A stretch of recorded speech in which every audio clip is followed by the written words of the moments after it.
Good afternoon, everyone. Welcome to our Learning Lab. We're so excited to have you. We're going to take a few minutes, allow everyone to come in, get their seat, and we'll start shortly.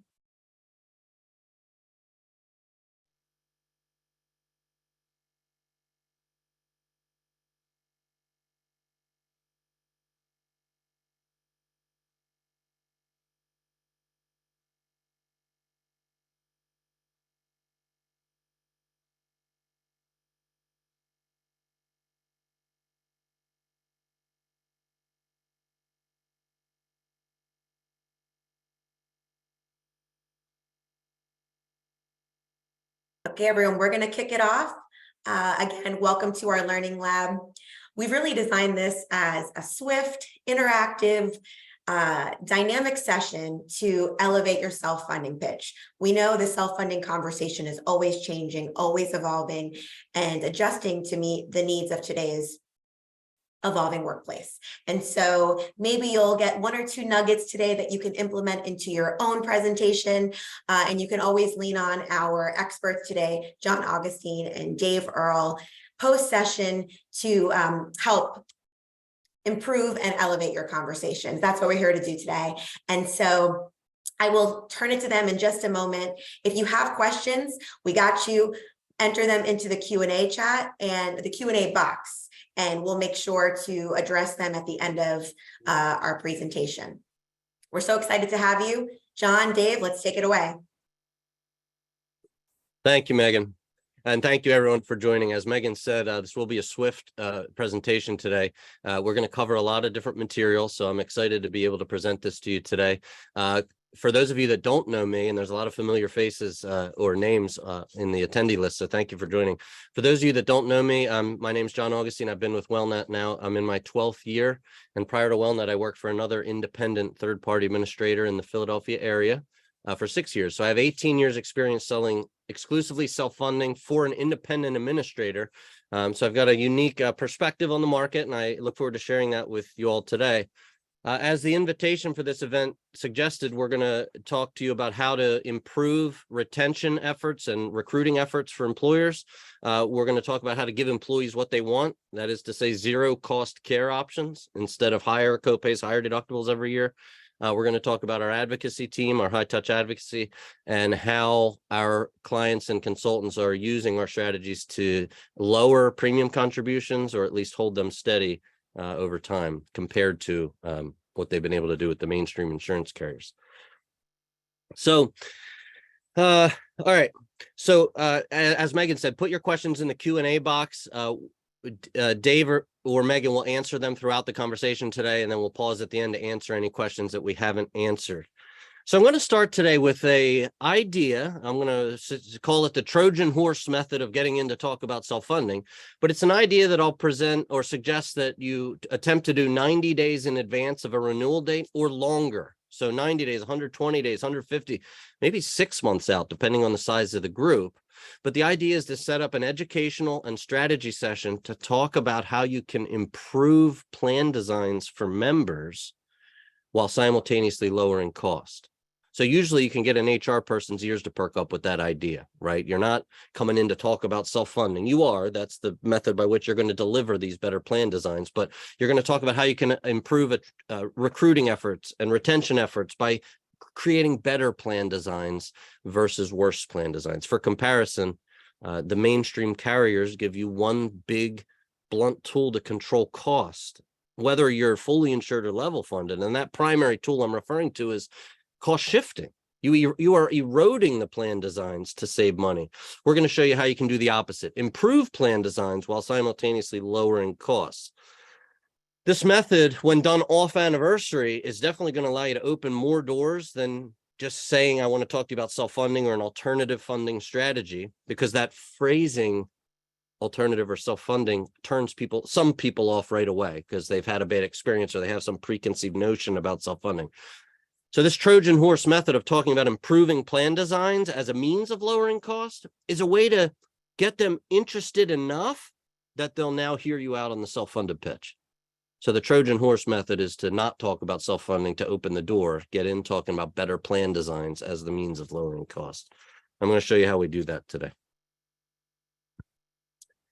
All right. So for the HR folks, and this is what I would say to you, imagine being able to look at the HR person in front of you and say, imagine being able to, for all your different plan designs, being able to give the care that you see on your screen here away for free to members. That is to say, when members use certain providers for the services you see on your screen, they can get it at zero cost or lower cost if that's how the employer wants to set it up. For comparison, every other employer that they're trying to attract and retain talent from, that they're competing with for talent, is offering the same three plans from Blue Cross: $1,000, $2,000, $3,000 deductibles. So most employers today aren't really successfully using their benefits package to attract and retain because it's very similar to every other benefit package. So what we're saying is we have the ability to give away zero cost care. It makes your job of attracting and retaining much easier. And in doing this, we're also going to drive down the cost of claims. Now, here's an example of the cost savings we've been able to generate for one of our groups. This is a automotive client of ours. They've been a multi-year client. This group saved over $3.4 million over this multi-year period relative to their fully insured costs had they stayed fully insured. And what's most important, and this ties into this Trojan horse approach I'm talking about, the group was able to waive premium contributions for 3 months, 2 years in a row for their people.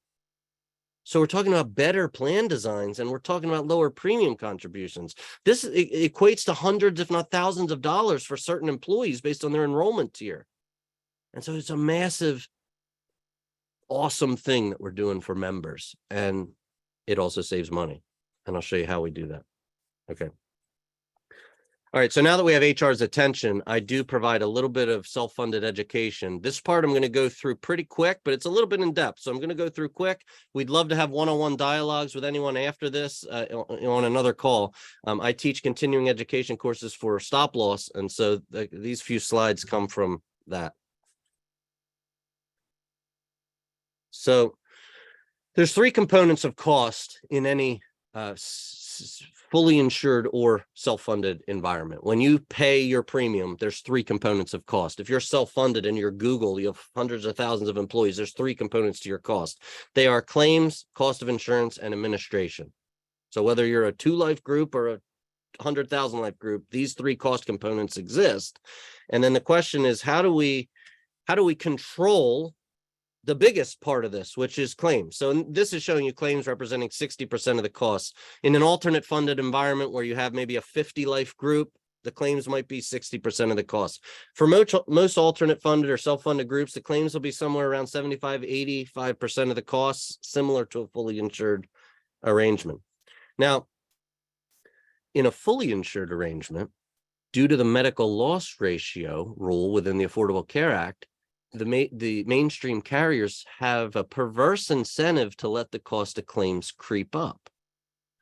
In an alternate funded or a self-funded environment, there's every incentive in the world to drive down the cost of claims. That's a huge difference here. And so when an employer is fully insured, they truly need to understand that the carriers do have a perverse incentive to let the cost of claims go up. And a deep understanding of the medical loss ratio requirement, which is a conversation for another day, will cement that in your mind. All right. So here's a different way to sort of compare fully insured versus self-funding. Again, a fully insured plan has those same three cost components: claims, cost of insurance, and administration. But you don't ever see that. You might see that for a larger group, over 100, but it's a very high level breakdown. You don't tend to get any detailed claims information on a fully insured group. And most importantly here, the fully insured plans or level funded plans by the carriers are sort of like the easy button. And we all know that. I think we accept that. In exchange for the easy button, you get pooled renewals, 10+% every year. That's in the good years. You might negotiate down to low single digits or zero. It seldom goes negative, though. So you're generally always getting an increase. And in the bad years, you get a much worse increase. And then even if you're a level funded plan using a mainstream carrier, there's still some shared surplus. So they're really, even if you do control your cost of claims, you're still benefiting the insurance carrier. You're not really benefiting the employer. So what we'll talk about now is those same three cost components in a truly transparent environment. So in the WellNet model, or a model that's transparent, a model that's not the mainstream insurance carriers, you're going to see these three cost components, and the group's going to receive 100% of the claim surplus in a level funded or an alternate funded environment. If we work up from the bottom, the three cost components again are administration, what we call administration, fully insured carriers call retention. Same exact thing, just a different term. I know this might seem redundant for some of the folks on the line, but a lot of people are scared of self-funding, but it's because they don't understand the terminology. It's mostly exactly the same stuff. It's just called different things. So what we call administration, they call retention. What we call stop loss insurance, they call reinsurance. Same exact thing, just a different term. Okay. And then the maximum claims limit. The claims is the biggest bucket in a self-funded or fully insured environment, but it's transparent now. And WellNet returns 100% of the claim surplus, which then speaks to how do we control these claims, but doing it in a way that improves the plan designs. Because remember, the fully insured market, the mainstream carrier market, even level funded, erodes the plan designs every year. That's the method of controlling cost. So we're going to do the exact opposite, but this requires a slight shift in thinking and approach with your employees. Okay, so I'm going to go through this pretty quickly because a lot of you are going to already understand this, but we're going to share this deck with you. And so this is a pretty cool deck to share with employers. So specific stop loss. There's two types of stop loss, by the way, that create this maximum claim scenario up here. The first is specific stop loss. This pays all claims over a certain threshold. For the sake of this conversation, let's say it's 50,000. So your client is on the hook to pay the first 50,000 of claims on every belly button on the plan, every employee, spouse, and dependent. Once their claims exceed 50,000, the specific stop loss pays immediately and unlimited, even if it's millions of dollars. The specific deductible is adjusted by the employer annually, so the employer can choose that. Right now, for perspective, they're fully insured. They have zero claims risk. They're paying 100% premium. Think of it as a slider, right? If you move the slider and make the employer pick up some of the claims risk, your premium goes down. That's all this is. You've been using the HRA concept for years in the fully insured environment. This is just a broader example of the HRA. You're moving up the member deductible to $50,000. You're going to pay the first $50,000 of claims, and once that happens, the specific stop loss pays. Each employee independent typically have the same specific deductible. Now, if this policy pays all the claims over $50,000, then we have to worry about who insures all the claims under $50,000. What if all my employees have $49,000 of claims? Well, that's insured through what's called aggregate stop loss, and it's issued by the same stop loss carrier because these two policies always work together. This policy limits risk on all the employees for claims under that specific deductible. So in this example, all the claims under 50,000, and it creates that worst case scenario. This policy is set by the stop loss carrier based on their understanding of the risk, the demographics, a few other factors. All right. So if the stop loss then creates this maximum claim scenario, then all we have to do is add these three things up, and then you can compare it to a fully insured model. And as long as the group understands what they're buying from a stop loss perspective, they will then understand the risk. Now, I'm shortcutting this a bit. There are some more details regarding stop loss, and I'd love to have that dialogue with anyone after the call. But if you add these items up, cost of administration, cost of insurance, cost of claims, you now have a price, a cost that you can compare to the fully insured market. Now, the massive benefit, again, is that self-funded employers only pay for the health care their people consume. They don't pay any more and any less. So this is a maximum claims limit. Let's say for this example, this entire box, all these three components added together is 1,200,000. And let's assume this claim box is 800,000. If we get to the end of the year in a self-funded environment, 800,000 is the maximum claims risk. But if the group only spent 600,000 in claims, then that's what they spent. So it benefits the employer, the consultant, the TPA to work together to drive down the cost of claims. But you and I both know that, again, due to the medical loss ratio requirement, fully insured carriers are incentivized to let the cost of claims go up. And if you're level funded with a mainstream insurance carrier, that incentive kind of still exists since they're the ones placing the stop loss. They want to charge more and more premium. Okay. So here's where I would then start to talk about how do we start to drive down the cost of the claims?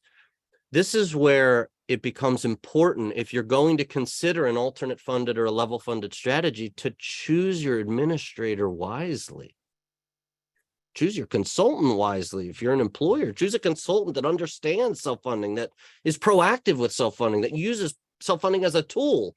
Self-funding is not a solution to a problem. Self-funding is a tool. It's how you use the tool that makes all the difference. Okay. So choosing your administrator wisely is very important. Choosing your stop loss partner wisely is important. And I say that because there are non-pooled stop loss options. Some consultants might like that. Some clients might like that. There's pooled stop loss options. Neither is right or wrong. It depends where you and your clients fall on the risk tolerance perspective. In the first couple of years of a self-funded plan or an alternate funded plan, a smaller or a mid-market group might like the idea of having their stop loss pooled. Stop loss pooling reduces renewal volatility, or it dampens renewal volatility, but it also dampens the success in good years because you're going to get a pooled renewal instead of a non-pooled renewal. So choosing your stop loss partner is super important. And then hedging your bet is what I would talk about here. Let's not enter into an alternate funded or a level funded environment without having a plan to control your cost of claims. Ben Franklin said at one point, if you fail to plan, you plan to fail. I don't want you or your clients' plans to fail. And so we work very diligently to put plans in place ahead of time. So our ability to improve plan designs while simultaneously lowering costs is hinged on something that we refer to as healthcare's dirtiest little secret. And it's written on the screen there. And you guys already know this intuitively because you talk about consumerisms and you've been selling high deductible health plans for years. Every provider gets paid a different amount for the same service in the same town, in the same PPO network. That's why we talk about consumerism. If you have a high deductible health plan, be a good consumer. This doctor charges $100. This doctor charges $1,000. They do the same exact thing. Go to the guy that costs $100. I'm now applying that same exact consumerism idea to the $800,000 claim spend. Let's not just browbeat your employees about being a good consumer. Mrs. CFO, Mr. HR director, this is your second biggest expense in your organization, your healthcare plan. Claims are representing $800,000 of your expense. We have an opportunity to be massively good consumers here, but you have to have the right partners. You have to set your plan up in the right way to take advantage of this. Here's an example in Richmond of this cost variance. So this happens to show you the lowest Cigna negotiated PPO price in Richmond for 10 common procedures. This column shows you the highest PPO negotiated rate in Richmond for these 10 common procedures. If you just look at a knee arthroscopy, okay, your people mostly have $2,000 deductibles. Let's just say that's the average deductible that a person's on. They really don't care whether they go to this provider or that provider. They're paying their deductible no matter what. And most people today go to their doc. The doc says you need a knee arthroscopy, and the member says, where do I go, doc? What do you recommend? And the member ends up going where they're going to go. They don't put much time or energy into the research. I refer to that as random utilization. You have members randomly using providers with very little interest or strategy in terms of choosing those providers. And to me, that's a shame. We're missing the boat. I have two kids, two boys that are both under 4 years old. I would never let them see a low quality doctor if I could control it. And I would never let them spend more out of their pocket, which is my pocket, if I could avoid it. And so in the spirit of your clients being maternalistic and paternalistic, this is the same exact concept. You wouldn't let your kids do it. Why would you let your employees do it? This is a massive opportunity to pay your employee, make it zero cost if they use this provider, make them pay their deductible if they use this provider. That's how you create zero cost pathways. I call them voluntary pathways. I didn't say this earlier. I skipped over the slide to save time. WellNet offers the Aetna or the Cigna network. WellNet mirrors the plan designs that a group has today. So we're not changing anything for the member, not in a negative way. We're actually enhancing it. We're mirroring the plan designs. So members have the same copay, same deductibles. We're using the Aetna or the Cigna network. And then we're offering members zero cost or lower cost care when they use certain providers for certain items. And this cost variance is why that's so important. It's a massive opportunity. And to go back to your 100% surplus return, that 800,000 of claims risk, obviously, if you could spend 1,600 paying it for the member, it's a lot better than you paying 25,000, which is what you'd end up paying after the member's cost share if they went to this provider.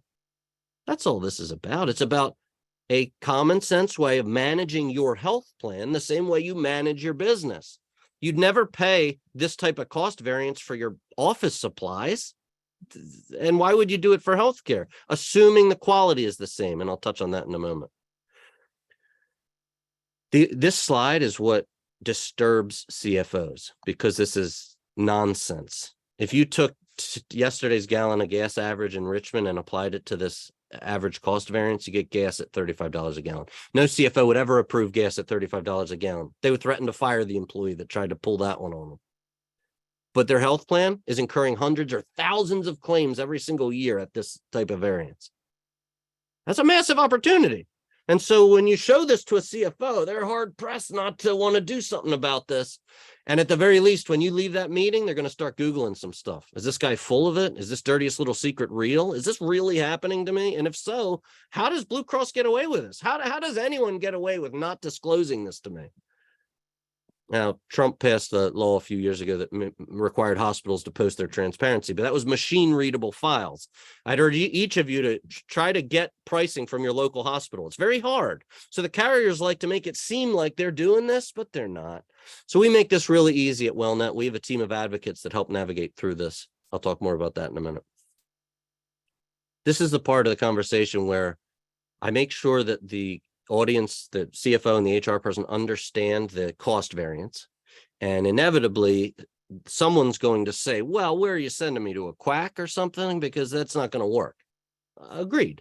So for me and my family, cost is not the primary driver. I'm willing to spend my $2,000, $3,000, $4,000 out of pocket if it means going to a very high quality doctor.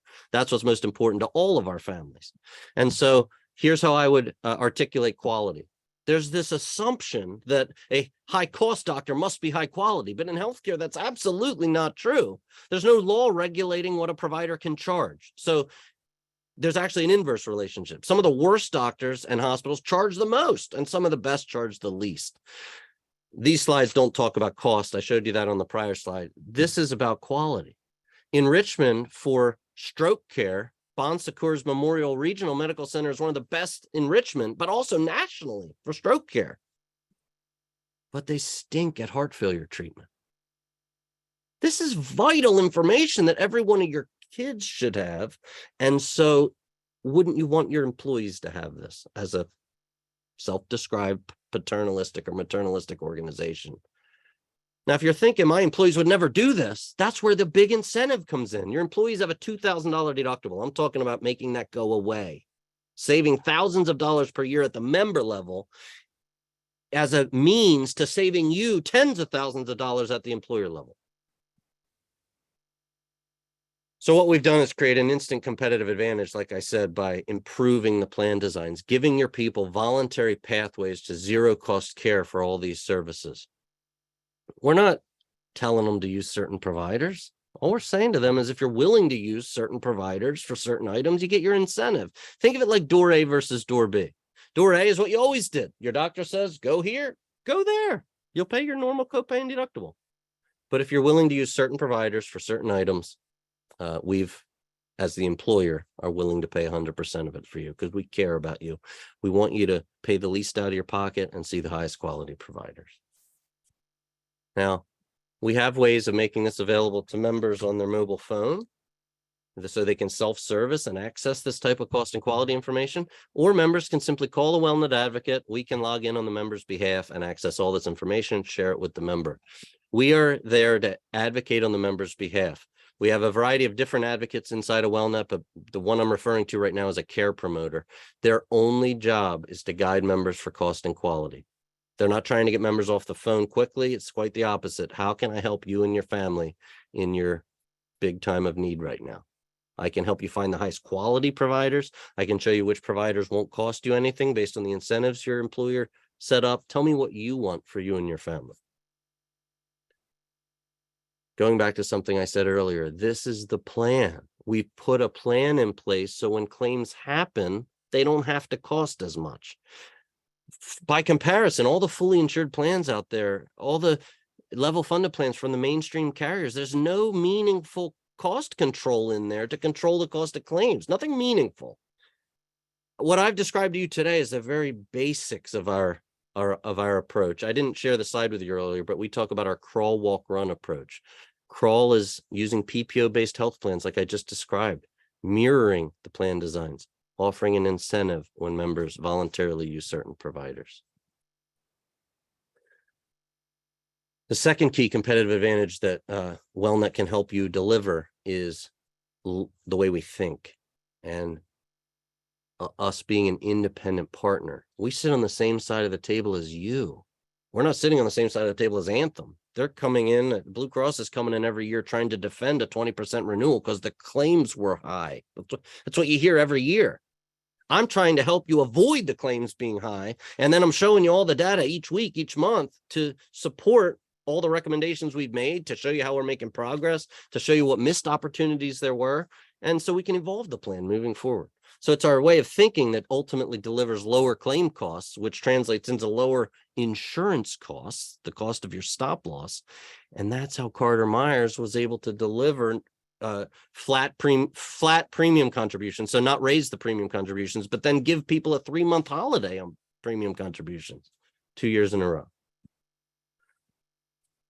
So this slide's a different twist on our crawl, walk, run. This shows a bunch of the different strategies that we can deliver to lower the claim costs. I've talked about some of these today, and I'll just touch on a couple here. I talked about our advocacy team. I didn't specifically mention this, but it was on that voluntary pathway slide. For certain high cost, typically specialty medications, WellNet proactively will attempt to source certain medications through alternative specialty pharmacies. And so basically the way that works is when we see a member taking a drug that we know we can get at a lower price through an alternative pharmacy, same drug, it's very important, same drug, not a different drug.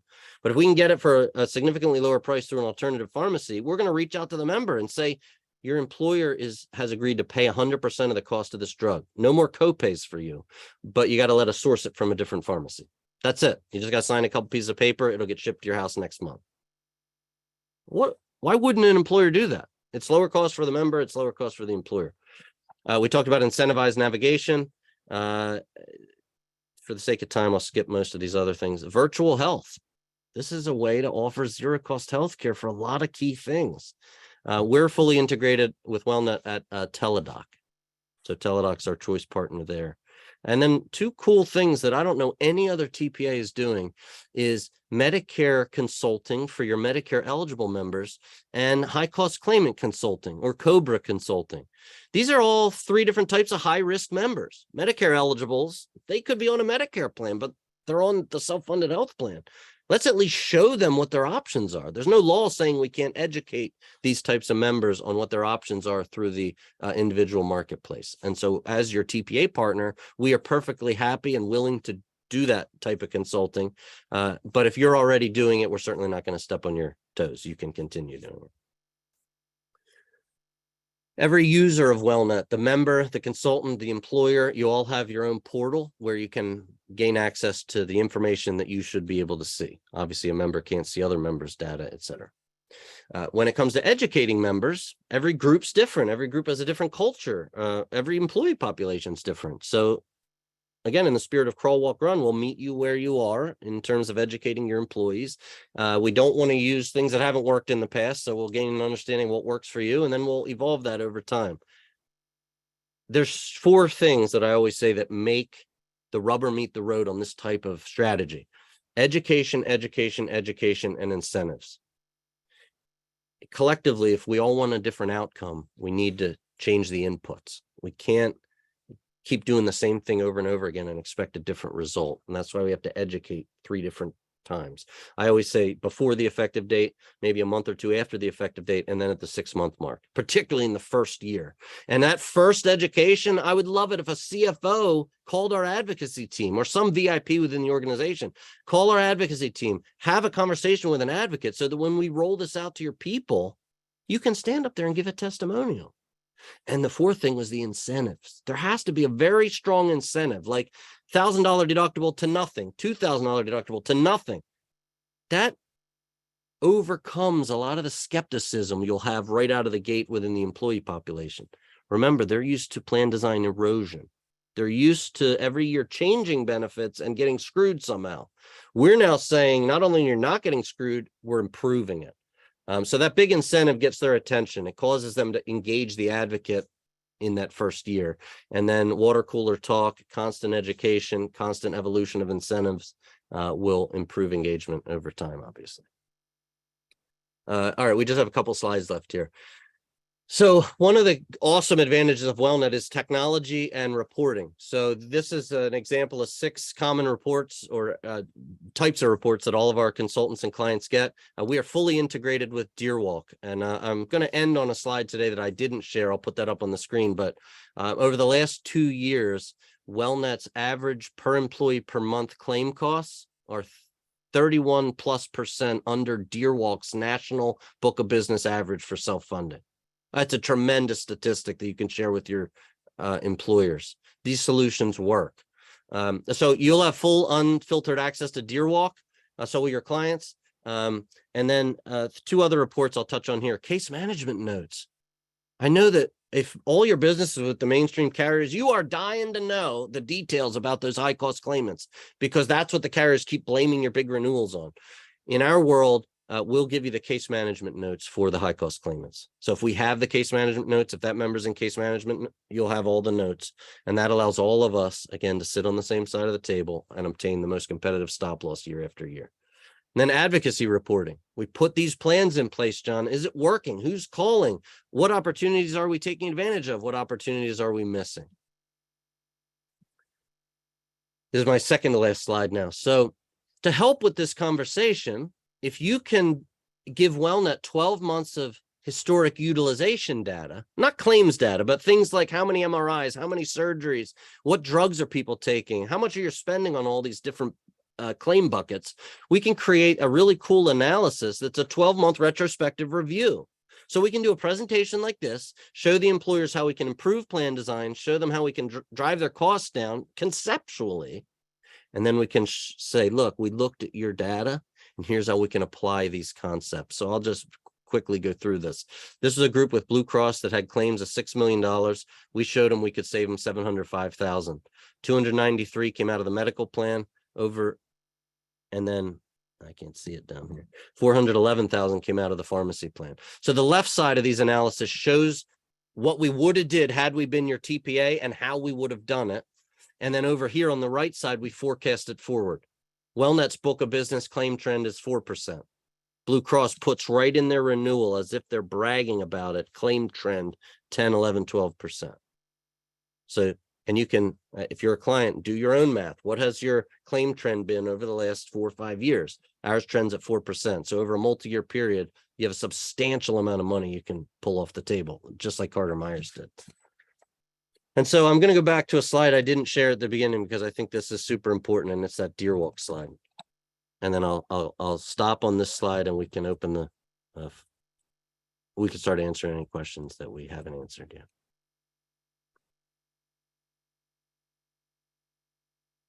All right. And thank you for your attention. I mean, obviously, we're very passionate about this. We know we can help you guys. We know we can help employers. Meeting with employers off anniversary, I can't stress enough, is the biggest key to selling self-funding.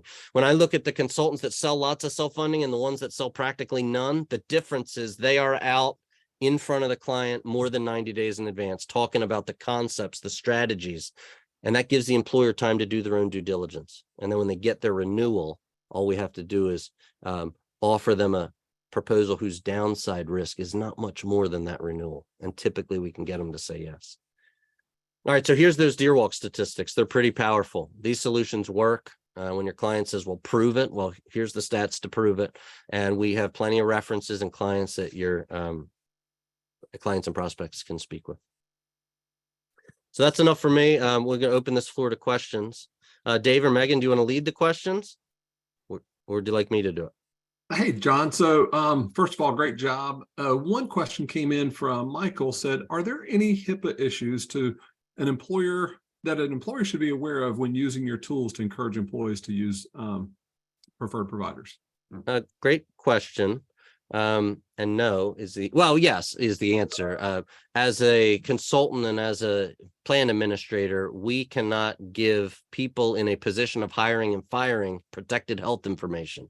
So the technical answer to your question is someone within the employer can be named a HIPAA privacy officer, and they'll sign off on that. And that means that person is committing to be responsible with the information. Once someone is initiated as the HIPAA privacy officer, WellNet will then provide that information identifiable protected health information. If there is no HIPAA privacy officer, we'll keep everything de-identified. We'll never tell you a member name. You'll never be able to link the diagnosis to the member. But if we do have that HIPAA privacy officer, we can release completely identifiable information on every single member. It's a good question. And, I would add a little bit to that as well, John. It's kind of also from a member's perspective. We're not doing anything to violate HIPAA laws because what we're doing is working directly with that member. The member is really consenting to allow us to have that conversation with them and to answer their questions and provide them information. It also falls under a category within HIPAA called treatment, payment, and operations. And that's a protected group as a TPA that allows us to have those conversations without violating any laws. So yeah, and note that like Blue Cross is doing the same thing. I mean, sometimes your phone rings and it's Blue Cross because they've identified a potential way for whatever, case management as an example, And so, John, there's another question in here. And so they were asking, when is the best time for you to have this conversation with a client or prospect? Sure. So definitely not at renewal time. You and your clients are way too overwhelmed talking about the renewal. The first time a client hears about self-funding and the value should not be looking at a spreadsheet. It should be when there's nothing in front of them and they are sitting there with their hands folded, listening intently to what you have to say.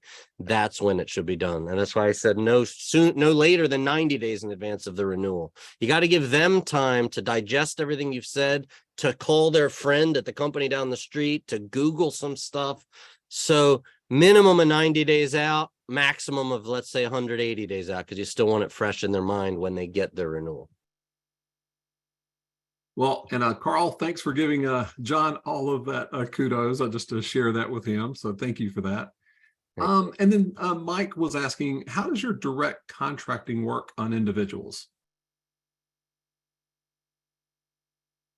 Great question. So think of direct contracting or bundled pricing as a way to evolve your incentive plan. As you would imagine, when you use a network like Aetna or Cigna, there are certain rules of engagement. And so when we use a network, it is very challenging, if not impossible, to ever use pricing contracts that fall outside of the Aetna or the Cigna network. They want us to, if we are going to offer incentives, it has to be inside their network. We can't use non-Aetna or non-Cigna pricing. When you get outside of a network arrangement, there are ways, it's easy to implement alternative pricing. So if we stop using an Aetna or Cigna network and we use some other network, just not a big BUCA network, Blues, United, Cigna, Aetna, Humana. Once we get outside of the big national networks, we can then start to use whatever alternative pricing arrangements we want. That's the easiest way to say it. In a network-based arrangement, our hands are tied, because for us to be able to have the privilege of using that network, we have to adhere to certain rules that the carriers give us. Thanks, John. Got another question here from Rick. It says, I know there are many video presentations on the WellNet website. Where can I find one like this one for my prospects? So I'll answer that one, John. One of the things that you'll see if you're corresponding with John, Megan, or I, is at the bottom of our signature, there's a thing called WellNet on Tap. And so WellNet on Tap is meant for brokers and consultants and employers to go there and then have access to all of our resources. You'll be able to see every single video, every single marketing piece that we've created. All you have to do is put really your name and the email address in there one time, and then you have access to all of that information. So, and I believe for all of those that are attending, I won't say I believe, we'll make sure for all of those that are attending that you get access to the video recording from today. Yep. And then I have a question from Ann, and Ann said, can you handle a group cytist in New York? Yes. However, New York state law requires that an employer to purchase stop loss insurance for the first time. So if you're a fully insured group, to purchase stop loss insurance, the state of New York requires that you have at least more than 100 full-time equivalent employees. So stop loss can become a challenge in New York. There has to be a certain number of full-time equivalents, but yes is the answer. Yeah, good. Thank you. And Karen was asking, talk some more on the mainstream carrier level funded claims cost versus what you would do to bring better claims cost. So the mainstream carriers, when they offer you a level funded plan, from a plan management perspective and from a renewal perspective, it's managed practically the same as a fully insured plan, meaning that the carrier's not doing much proactively to control the claims. They're not creating massive incentives to get people to use this provider over that provider. They don't do that. They might do a tiered network, lower copay if you use this provider, but it's seldom free. It's just a lower copay.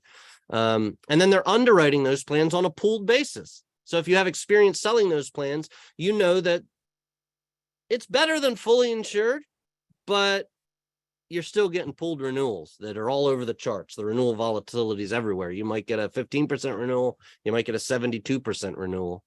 And I'd say most importantly in those plans, and then I'll come back to the claims cost management, the ratio between fixed costs and claim costs in those mainstream models is way off.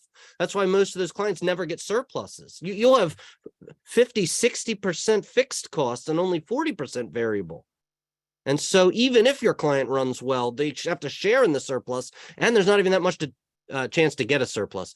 Most importantly, though, the mainstream carriers, again, read into the medical loss ratio. They have a perverse incentive to allow the cost of claims to creep up. While that incentive truly only applies in the fully insured market, it trickles over. The mindset is the mindset. So just because they're offering a level funded plan or alternate funded doesn't mean suddenly they're going to try and control your claim costs.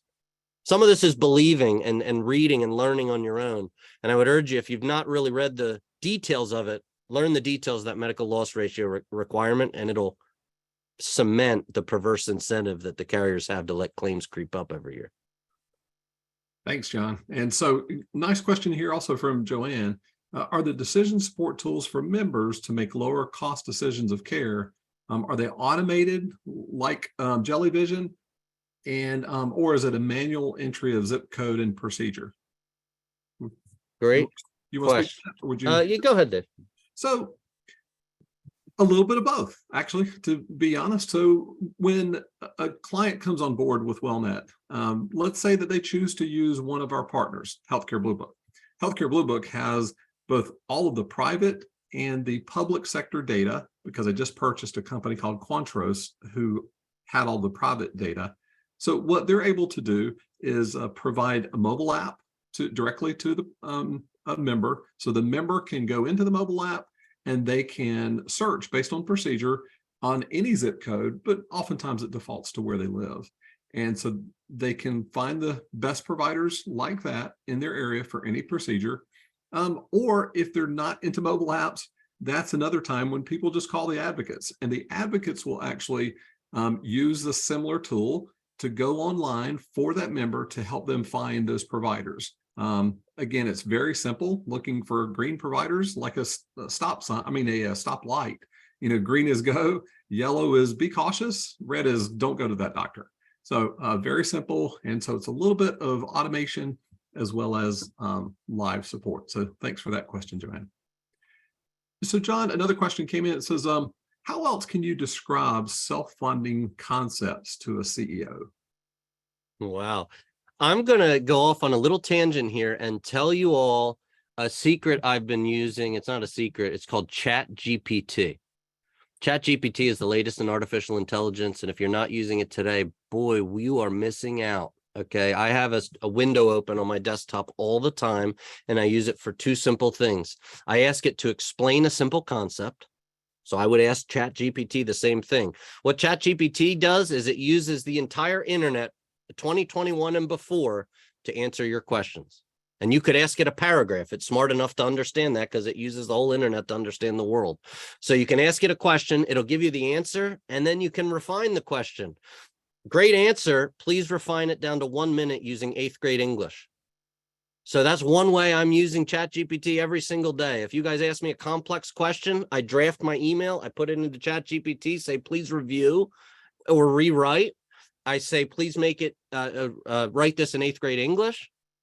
Really, really powerful tool. You won't believe it until you start actually using it. And then what was the other way I'm using it?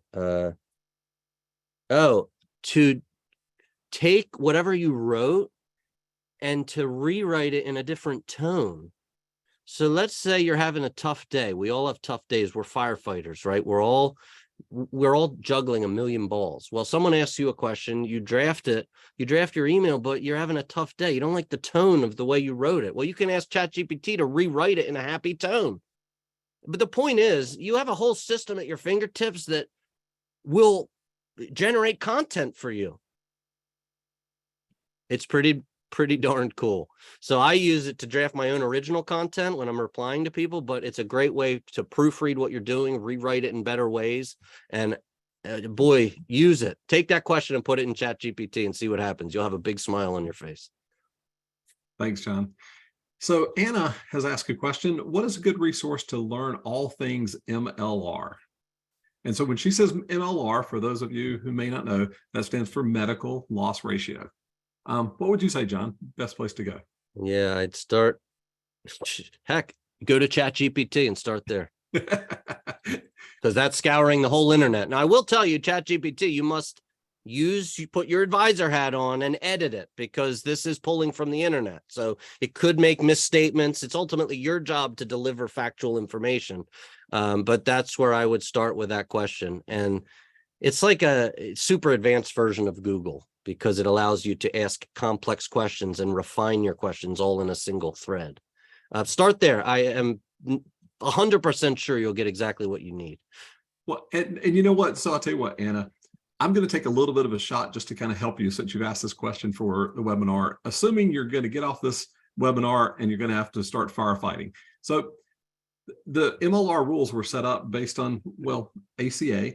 And so when ACA defined those, they said for any group, and they call it a small group, that's less than 100 employees, that 85%, or just 85 cents on the dollar, has to be spent for claims and administration. The other 15% can be profit. And that was put into place in hopes that what an insurance company would make would be reduced. And then I'll tell you about large group, and I'm going to tell you my thoughts on that. And then large group is any company that's over 100 employees that they changed it a little bit and said that now they can only make 10 cents on the dollar. So that means 90% of that dollar has to go towards claims and administrative expenses, and then they can make 10 cents on the dollar. Now, I want you to think about this for just a second, and I want you to imagine an apple pie, okay? I'm in the South, I like apple pie. So imagine that you've got this apple pie, and now you just cut out a slice, and that slice is 15% of that apple pie. So if you've done that, that MLR sounds great. Now you've limited the amount of profits that the insurance company can make. The insurance company was like, oh God, what are we going to do to increase our profits and to stay profitable for our shareholders? I know, let's have a larger pie. So what happens is the pie grows, and as the pie grows because of increased claims, increased utilization, then without them changing the percent, the amount that they're getting from that larger pie grows and grows and grows. So as a result of that, they have no interest in trying to decrease utilization, decrease the cost, because now that would make the pie smaller, and their chunk of that pie would be smaller, which means they cannot report the profits they need to their shareholders. So, John, did I miss anything there in that description? Would you add anything? I would just correct the percentages, and forgive us for the disagreement on the percentages, but it's my understanding that the small group MLR is 80-20, 80% claims, 20% revenue for the carrier. And the mid-market large group is 85-15, and not 90-10, as Dave suggested. You know what? And John, I think you're right. I think that's right. Let's ask Chat GPT after we get off the call and we'll confirm. Yeah. So, but that's what you guys get paid for. We have a whole compliance team. That's where your clients are paying you guys a lot of money for that. We're experts in controlling the cost of the claims, but definitely learn about the MLR, because that is where you'll convince a client that the carriers at the end of the day don't have their best interests at heart. I'll leave you with this thought, unless there's more questions. There is another question, John. So Okay. another question came in from Phil, and it just says recommendations for shopping stop loss carriers. Yeah, so we can always shop the stop loss for you, but we welcome you to shop the stop loss. And normally if you were to send us a proposal, one of the first things I'm going to ask you is, what kind of stop loss are you looking for? Do you have a preference for pooled or non-pooled? Does your client have a preference for pooled or non-pooled? And do you want us to shop it, or do you want to shop it? So we're agnostic. It's ultimately what's right for you and for the client. Yeah, and in fact, Phil, what I'd also say to add to that is that there are a number of companies that are out there now that you can go to, and they will actually do the shopping for you as a consultant. So you go to them and they'll shop 10 or 12 different stop loss carriers, most of them that are what's referred to as direct writers, some managing general underwriters called MGUs. But those companies will kind of do the shopping for you, come back and say, here's a spreadsheet of the best provider based on what you're looking for. And then, as John mentioned, just bring that to us, and we're not going to charge you anything to implement that stop loss carrier for your client. Let's see here. Well, John, I think that is all. I think we've hit all the questions. All right. So then what I was going to leave you with is, if you're not quite sure if the fully insured carriers have your best interests at heart, sit on an earnings call for one of the publicly traded carriers, and you'll hear them constantly talk about driving revenue growth. Any publicly traded company does it. What they call revenues, layman's call premiums. So everything that they do is about driving up revenues, which primarily is premiums in a carrier-based model. It's all about how to keep driving that up. And due to the medical loss ratio, you can't drive up premiums without driving up claim costs. So there's a perverse incentive there, but you'll have to prove that to yourself to become as passionate about it as we are on our end. We're here to support you. We want to be in the field helping you tell the story. That's what we do best. Thank you for attending. We'll share all the materials that we talked about, and please use us as a resource. We love this stuff. Thank you. Thank you, everyone. Have a great rest of the week.